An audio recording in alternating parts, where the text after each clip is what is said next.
Bismillahirrahmanirrahim.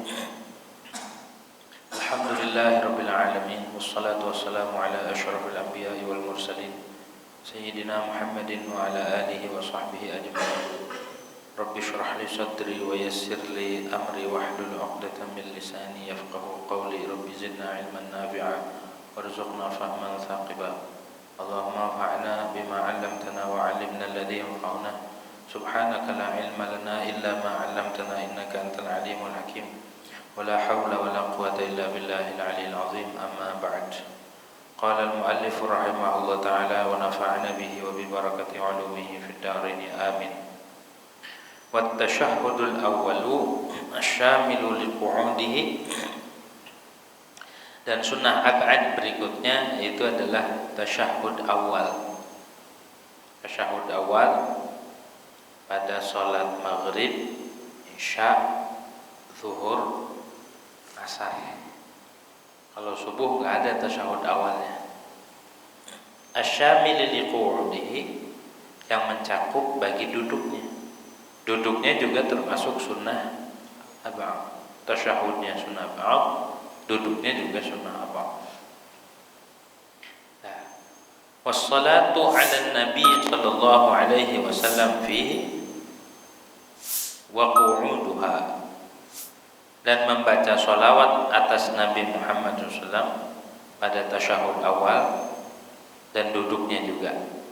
Jadi 4 tuh, tasyahud, berikut duduknya, sholawat, berikut duduknya, 4. Apa yang dimaksud dengan tasyahud awal di sini? Wal muradu bihi al-lafzul wajibu fit tasyahhudil akhir. Dan adapun yang dimaksud dengan tasyahud awal itu lafaz yang wajib pada tasyahud akhir.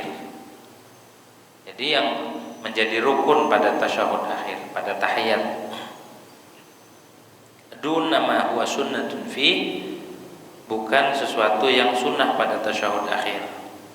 Jadi pada tasyahud awal bacanya mana? Wa huwa at-tahiyyatu lillah.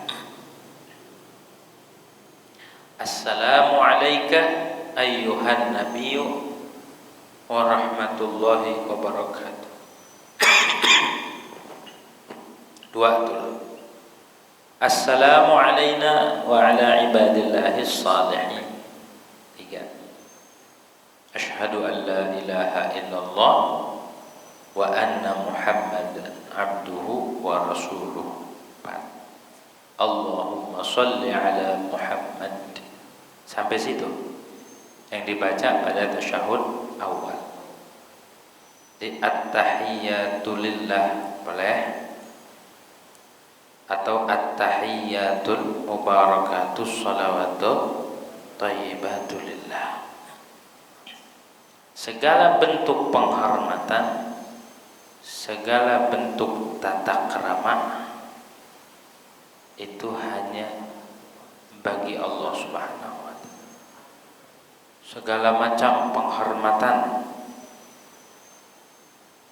karena di seluruh dunia ini setiap negara, setiap tempat mempunyai tahiyat. Kalau masuk masjid, penghormatannya adalah salat 2 rakaat, namanya salat tahiyatul masjid. Kalau masuk Baitullah, masuk ke Masjidil Haram, tahiyatnya adalah tawaf 7 kali. Kalau Safa Marwa, tahiyatnya adalah sa'i. Jadi setiap tempat ada tahiyatnya. Tapi semua bentuk tahiyat itu penghormatan, semuanya kembali dan hanya milik Allah Subhanahu wa ta'ala. Semuanya semata-mata mengagungkan Allah Subhanahu wa ta'ala. Jadi digabung di sholat tuh. Jadi diungkapkan waktu tasyahud, seluruh bentuk penghormatan itu hanya bagi Allah. Jadi di dalam sholat itu mengandung seluruh tahiyat atau penghormatan-penghormatan yang ada. Semuanya disematkan, dikembalikan hanya milik Allah Subhanahu wa taala. Assalamu alayka ayyuhan nabiy wa rahmatullahi wa barakatuh. Salam sejahtera itu tercurahkan atasmu wahai sang nabi. Ini lafaz salam yang Nabi dapatkan dari sisi Allah Subhanahu wa taala waktu Nabi Mi'raj ke Sidratul Muntaha, terus melewati sampai keharibaan Allah dan dapat hadiahnya. Penghormatan dari Allah untuk Nabi Muhammad SAW adalah berupa salam. Assalamu alayka ayyuhan nabiyyu wa rahmatullah. Dan ini ajarannya turun temurun diajarkan oleh Rasulullah sallallahu alaihi wasallam kepada umat. Kalau kita salam ke Rasulullah, ini namanya ziarah jarak jauh, ziarah lewat sholat. Baca salam kan harusnya di hadapan Nabi. Kan di situ ada dhamir khitab. Assalamu alayka. Salam sejahtera atasmu. Berarti ketika kita mengucapkan assalamu alayka, seolah-olah kita berada di hadapan Nabi Muhammad SAW. Harusnya assalamu alaihi kalau nabinya enggak ada. Tapi di situ menggunakan dhamir khitab. Berarti bagi orang tertentu yang hatinya sudah terpaut dan tertakluk dengan Rasulullah SAW, maka bukan lagi seolah-olah Nabi hadir, tapi dia merasakan akan kehadiran Rasulullah SAW. Kayak orang kasmaran sama kekasihnya jauh, tapi ketika dia kebayang seolah-olah di depan. Kadang-kadang ngobrol sendiri gitu, padahal enggak ada. Kenapa bisa begitu? Karena hatinya terkoneksi dengan kekasihnya. Begitu pula ketika seseorang itu mengucapkan assalamu alayka, kalau bagi kita tidak hadir, belum, kita masih ngambang, walaupun assalamu alayka, tapi hati kita masih kemana-mana, sekedar ucapan semata. Tapi bagi para kekasih Allah Subhanahu wa taala, bagi orang-orang tertentu, hamba-hamba tertentu yang memiliki hubungan dekat, yang memiliki keterikatan dengan Rasulullah SAW, maka kedekatannya itu didapat ketika dia mengucapkan assalamu alayka ayyuhan nabiyyu wa rahmatullahi wa barakatuh. Sama seperti salam di hadapan kuburan Nabi. Jadi ketika mengucapkan assalamu alayka, hadirkan Rasulullah SAW. Kalau kita nggak bisa menghadirkan, minimal hadirkan kubbatul khadra, kubah yang ada di Madinah. Ketika kita mengucapkan assalamu alayka ayyuhan nabiyyu wa rahmatullahi, itu seolah-olah kita berada di depan Hujratus Syarifah, kamar baginda Nabi besar Muhammad sallallahu alaihi wasallam. Dijawab dan ada dalilnya. Allah kirim malaikat yang tugasnya malaikat itu menyampaikan atau menjawab salam. Dan juga kadang-kadang orang yang memberi salam itu mendengarkan jawab salamnya Nabi secara langsung. Gak mustahil, karena itu sesuatu yang mungkin. Begitu. Wah, kan Nabi udah wafat. Kadang-kadang orang aja ngedengar jeritan kubur, kadang-kadang orang aja ngedengar, itu bukan Nabi, orang biasa. Bagaimana sang Nabi yang sudah dicatat, yang sudah ditetapkan di dalam nas syuhada, para ulama, para aulia, dan para nabi, mereka itu hum ahya'un fi kuburi. Mereka itu hidup. Begitu.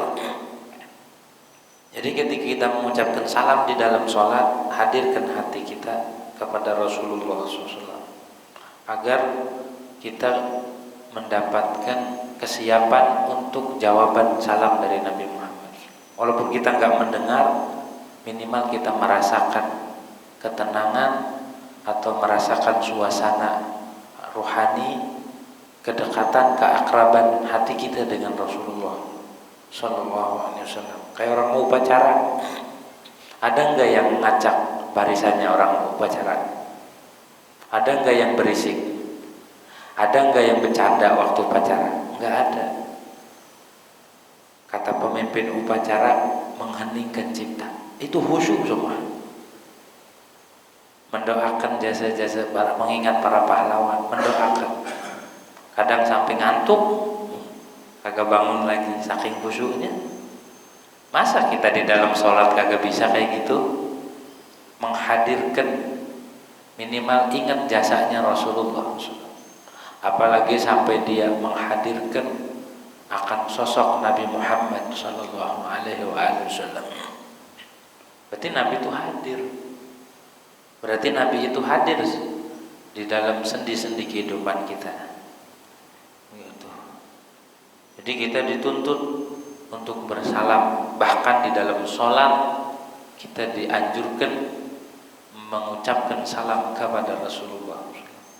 Kalau kepada selain Nabi kita mengucapkan alaika atau rahimaka, batal sholat kita.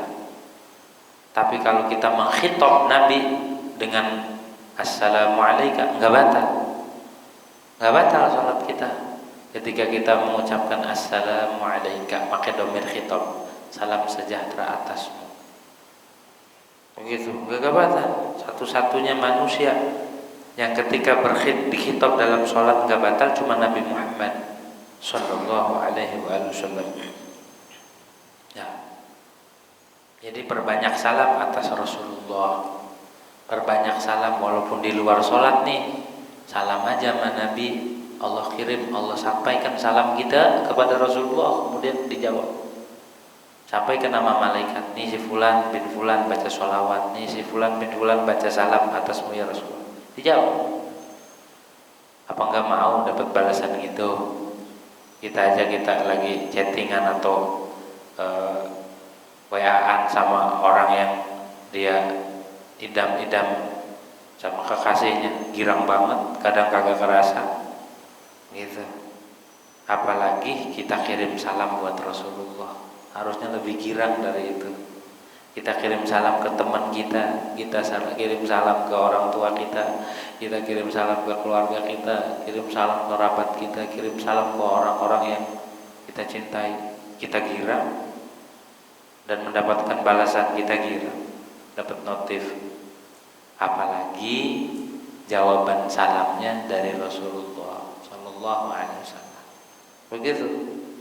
Hendaknya kita mengucapkan ini sering, mengucapkan salam, bukan hanya dalam sholat, di luar sholat pun hendaknya kita mengucapkan salam kepada Rasulullah. Kan diperintah sama Al-Quran, ya ayyuhalladzina amanu sallu alaihi wasallimu taslima. Wahai orang-orang yang beriman, wahai orang-orang yang memiliki cahaya iman di hatinya, bersolawat. Jadi solawat ini menjadi kaitan dengan iman. Tanda keimanan seseorang kepada Allah adalah dia mau bersolawat kepada Rasulullah. Tanda keimanan seorang kepada Allah dan Rasul adalah dia memperbanyak salam kepada Nabi Muhammad. Jadi salam aja pas mau tidur. Salam assalamualaikum ayyuhan nabi wa rahmatullahi wa barakatuh. Minimal 3 kali. Assalamualaikum ayyuhan nabi wa rahmatullahi wa barakatuh. Assalamualaikum ayyuhan nabi wa rahmatullahi wa barakatuh. Begitu tuh. Itu tandanya kita cinta dan ada hubungan dengan Nabi Muhammad Sallallahu Alaihi Wasallam. Giliran kekasihnya mah, giliran bininya, giliran suaminya, salam beribet banyak, salam kirim salam. Tapi giliran sama Rasulullah hanya di dalam sholat doang. Itu kalau sholat.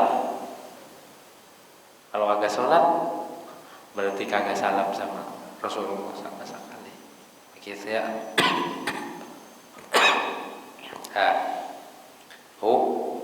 Harus dibaca baik di tahiyat awal, tasyahud awal ataupun tasyahud akhir. Kalau tasyahud akhir wajib, kalau nggak dibaca nggak sah sholat kita. Jadi salam kepada Rasulullah itu menjadi bagian daripada sah dan tidaknya ibadah kita kepada Allah Subhanahu wa taala, harus menyertakan Rasulullah. Di dalam ibadah kita harus menyertakan Nabi Muhammad. Kalau enggak bakal diterima.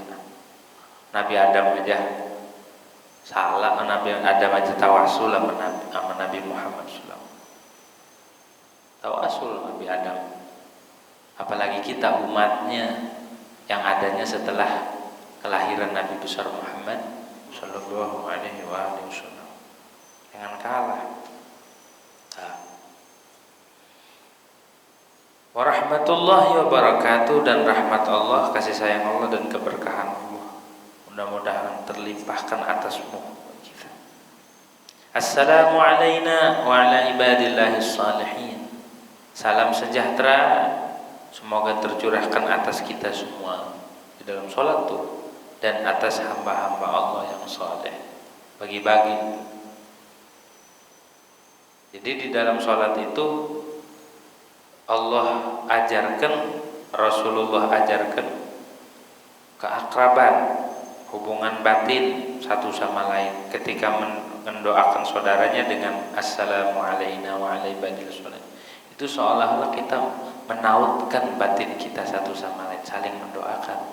Seluruh dunia bahkan mengaitkan hubungan dengan para malaikat dan orang-orang dan kaum mukmin dari kalangan bangsa jin. Jadi diikat dengan assalamu alayna wa ala ibadillah, dan juga mengadakan hubungan dengan para kekasih Allah Subhanahu wa taala. Tuh, salat tuh bukan sembarangan. Jangan disepelein walaupun cuma begitu-gitu doang. Walaupun cuma ucapan begini doang, assalamu alayna wa ala ibadillah sholihin. Itu sama aja kita ngontek orang soleh seluruh dunia. Itu sama aja kita mendoakan saudara-saudara kita sesama, saudara-saudara kita yang seagama, seiman seluruh dunia. Makanya heran kalau ada orang sholat, rajin sholatnya, rajin pula musuhannya. Bukannya di dalam sholat itu dia mendoakan, tapi kenapa sehabis sholat dia membenci? Cobalah tanyakan masing-masing. Berarti dia bohong, dia mendoakan itu. Pada kenyataannya dia membenci. Waktu sholat dia mendoakan, kirim doa buat saudara-saudara. Tapi habis sholat saling membenci, saling bermusuhan satu sama lain, saling fitnah, gontok-gontokan. Ada apa? Berarti hati kita rusak, tidak sesuai dengan apa yang diajarkan oleh Allah dan Rasul di dalam sholat. Allah ajarkan kita memberi salam kepada saudara-saudara kita yang seagama, seiman. Tapi pada prakteknya kita memusuhi, kita membenci, tidak saling mendukung, bahkan satu sama lain saling sikut. Berarti bohong doa kita. Ongko ngedoain, ongko nempeleng assalamualaikum warahmatullahi wabarakatuh. Ongko saling ngatain. Harusnya kalau emang benar dia mendapatkan nilai sholat tersebut, mendapatkan nilai ibadah tersebut, kebawa ke dalam kehidupan, hatinya menjadi lembut. Difitnah, dicaci, enggak merespon. Kenapa? Saya takut mengkhianati doa saya doakan dia selamat, malah saya membenci. Tuh. Tapi kalau habis sholat tiba-tiba kumat lagi, tiba-tiba membenci lagi, tiba-tiba dia menyakiti orang mukmin lagi, pertanda nilai sholatnya kagak kebawa. Gayanya doang aja gijik, pakai peci, sarung, sorban, minyak wangi paling mahal, bawa tasbih, bawa sejadah, semua atribut ibadah dipakai. Cuma zahir doang, nilai sholatnya nggak kebawa pulang. Ibarat orang bawa perlengkapan pancing, joran dibawa, tas, terus semua perbekalan dibawa, pas udah mancing kagak dapet apa-apa. Ribet doang, ribet, ngeribetin. Kita begitu, udah ke masjidnya kehujanan, udah kita kedinginan, udah mah capek, banyak perlengkapan yang dibawa, pakai minyak wangi yang mahal, pakai inilah pakai itu, pas pulang kagak kebawa nilai sholatnya. Sayang nggak? Sayang. Kita udah korbanin waktu, tenaga, semua, tapi nilai sholatnya kagak kebawa. Kenapa nggak kebawa nilai sholatnya? Nilai-nilai ibadahnya tidak terserap oleh diri kita. Berarti kita ini korupsi, gitu. Karena tidak terserap nilai-nilainya. Kemana? Kita baca la ilaha illallah wahdahu la syarikalah, kita baca istighfar, kita baca Fatihah, kita minta doa ini, minta itu. Habis sholat kok nggak ada perubahan? Apa cuma bacaan doang sholat itu? Apa cuma gerak-gerik doang? Kan tidak. Di dalam Al-Quran dikatakan inna sholata tanha anil fahsya'i wal, sesungguhnya sholat itu bisa mencegah, bisa merubah perbuatan-perbuatan keji, kekejian yang ada dalam diri kita, kotoran-kotoran hati, kotoran nafsu. Harusnya kalau orang tuh sholat pulang berubah. Tapi kalau dia sholat kagak berubah, harusnya kita tangisin. Wah, ini musibah. Sholat jalan terus, baca Quran jalan terus, ibadah jalan terus, tapi kok nggak ada perubahan, nggak ada nilai-nilai ibadah yang ke bawah. Harusnya kita nangis, harusnya kita sedih. Ya Allah, kemana larinya itu nilai-nilai? Begitu. Maka dari itu kita minta rohnya sholat, kita minta rohnya ibadah, kita minta sirnya ibadah itu ke bawah ke dalam kehidupan. Yang dulunya kalau lauknya nggak enak, ngomel-ngomel, makan ini mulu lauknya, pas udah sholatnya dapat nilai, sekarang mau mulai nerimain. Alhamdulillah, walaupun ini juga ada lauk tuh, berarti berubah. Bukan ini makin ngadat, pulang sholat ada kopi nggak nih? Nggak ada, mabuk dah. Jadi sholatnya rajin, ngamuknya juga rajin. Ada. Maka dari itu jangan sampai kita luput. Sayang umur kita hilang, nilai-nilai ibadah itu nggak kebawa ke dalam kehidupan. Sayang. Asyhadu an la ilaha illallah. Aku bersaksi. Aku yakin. Maksudnya bersaksi di sini, makna asyhadu itu a'taqidu wa a'lamu wa uqirru li ghairi. Itu makna asyhadu.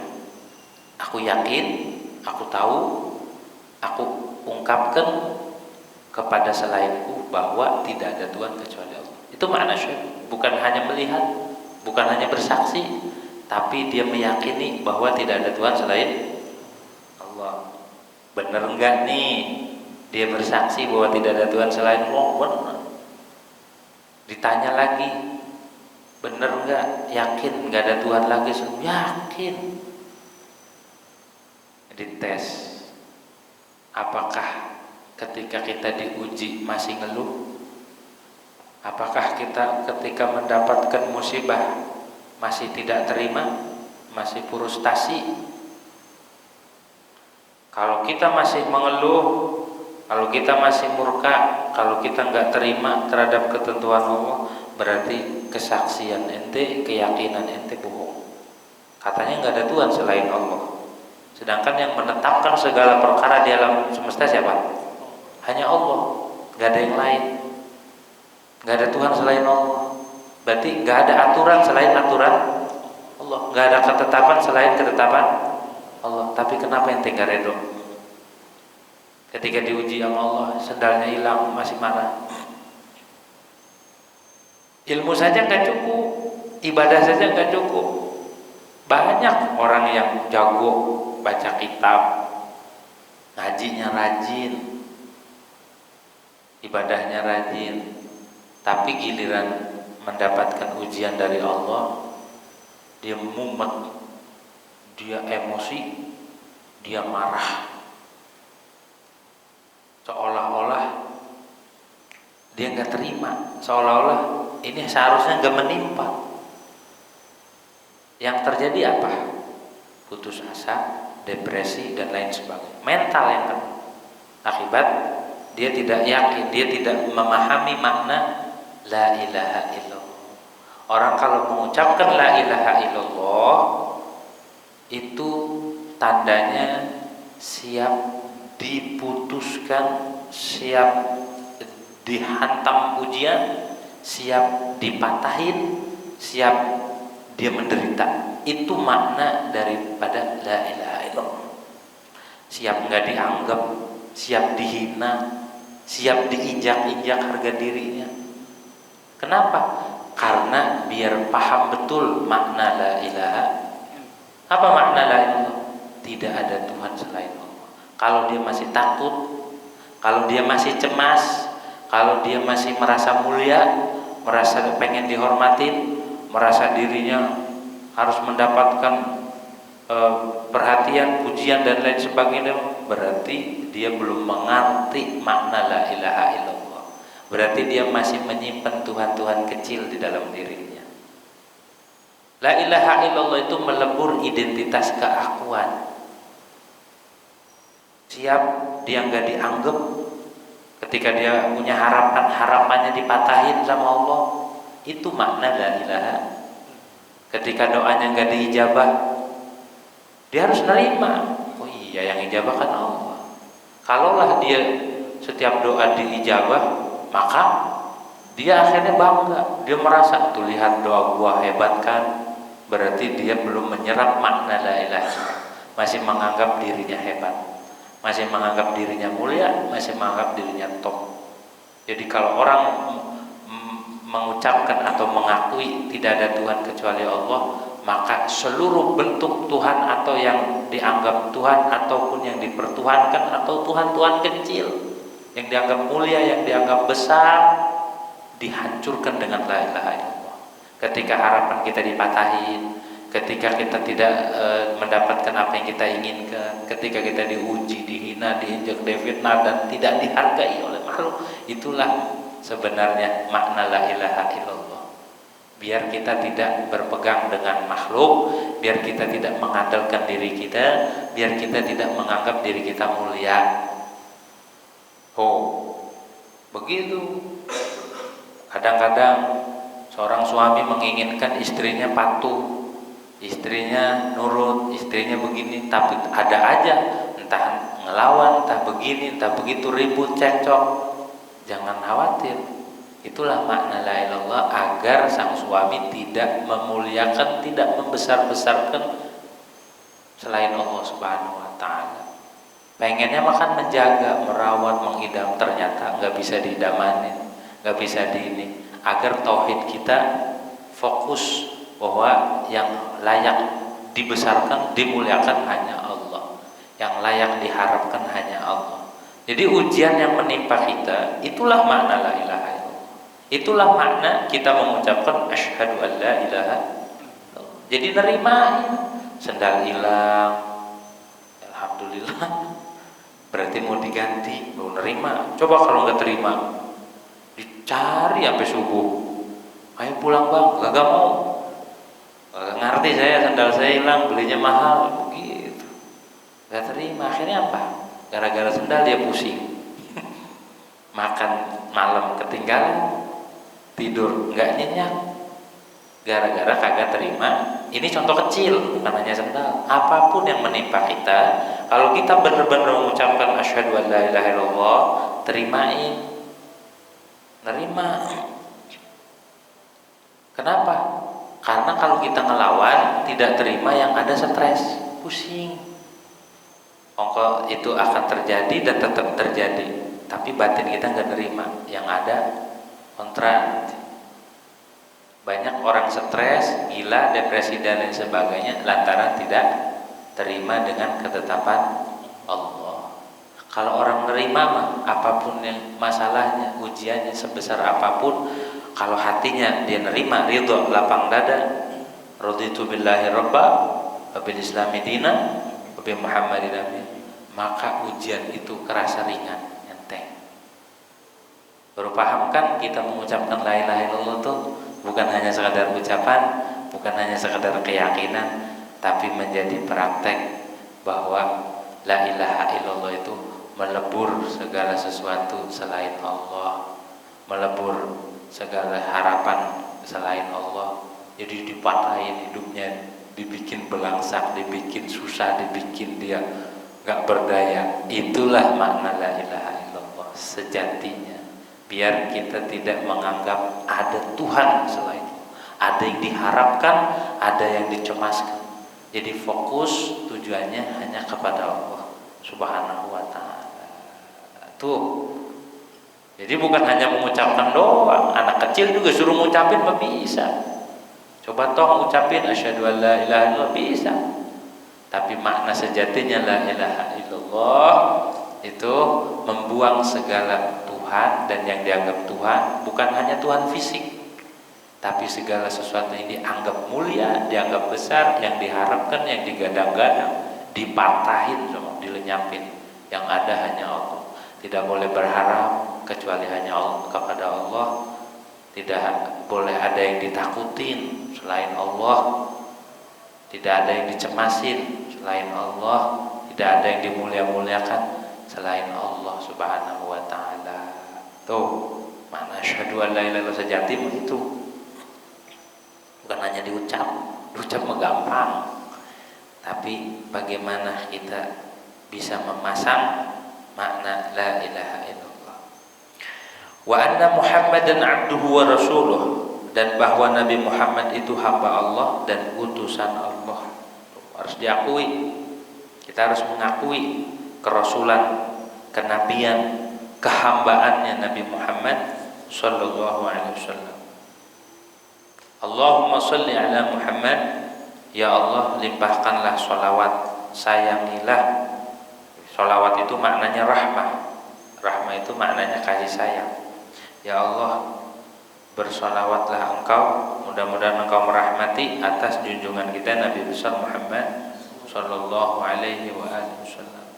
Sampai situ, itu tasyahud awal, sampai sholawat. Wa yumkinu an yurada bit tasyahudil awwali ma yashmulu as-salata 'ala al-ahli fil akhir 'ala wajhin dha'ifin. Dan mungkin pula bahwa yang dimaksud dengan tasyahud awal itu sesuatu yang mencakup sholawat atas keluarga pula. Jadi bukan sebatas hanya kepada Nabi Muhammad sholawatnya, sholawat kepada keluarga. Jadi Allahumma sholli ala Muhammad wa ala ali Muhammad. Sampai situ. Mungkin juga ini menurut qaul dhaif, sampai situ. Fa innaha wajibatun ala qaulin.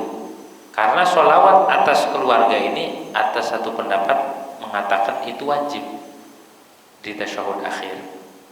Makanya di tasyahud awal jadi sunnah. Fa idza sanannaha fil awal ala dzalik fuhima annaha tusannu fil akhir. Bila kita sunnahkan sholawat atas keluarga ini di tasyahud awal, atas pendapat tersebut, maka dapat dipahami bahwa sholawat itu disunnahkan di tasyahud akhir. Kalau menurut pendapat dhaif sholawat kepada keluarga itu sunnah di tasyahud awal, ya membabi aula di tasyahud akhir juga sunnah. Falamma lam nujibha fihi 'ala al-ashah, maka tatkala kita tidak mewajibkan, artinya menurut pendapat yang kuat, yang ashah, bahwa sholawat atas keluarga itu tidak wajib pada tasyahud akhir, maka dapat dipahami bahwa sholawat atas ahli itu disunnahkan pada tasyahud akhir. Gitu ya, sunnah di tasyahud akhir atau pada tasyahud awal tanpa ragu. Jadi intinya ada khilaf, apakah baca sholawat atas keluarga ini disunahkan di tasyahud awal apa enggak. Menurut qaul dhaif iya, tapi menurut qaul ashah tidak. Jadi sholawatnya hanya sebatas Allahumma sholli ala Muhammad. Ini menurut qaul yang kuat, qaul ashah. Tapi menurut pendapat yang dhaif ini disunahkan. Karena Nabi ketika ditanya oleh sahabat kaifa nusalli alaik, bagaimana kita bersalawat padamu, Nabi jawab qul Allahumma shalli ala Muhammad wa ala ali Muhammad. Sampai situ tuh. Begitu. Fil fardi, tasyahud awalnya pada sholat fardu. Wa kadza fil nafli, begitu juga pada sholat sunnah. Falau nawa arba'an minha biqasdi ayati bitasyahudain fataraka awwalu masahwan amdan sajada lisahwi 'ala al-mu'tamad. Bila seorang niat salatnya 4 rakaat dengan tujuan dia membaca 2 tasyahud, kemudian dia meninggalkan tasyahud awal sengaja ataupun baik lalai ataupun sengaja, maka sujud sah karena dia niatnya tasyahud awal. Tapi kalau dia tidak melaksanakan, dia tidak bermaksud baca tasyahud awal, fa illam yaqsidil ityana bidzalik wa tarakahu, dan dia ninggalkan, fala sujuda, maka tidak sujud sahwi di dalam sunnah. Kenapa dikatakan sunnah ab'ad? Wa sumiyat hadhihi sunanu ab'adan li annaha lamma jubirat bisujudi asbahatil ab'ad al haqiqiyah wa hiya al arkanu fi mutlaqil jabri.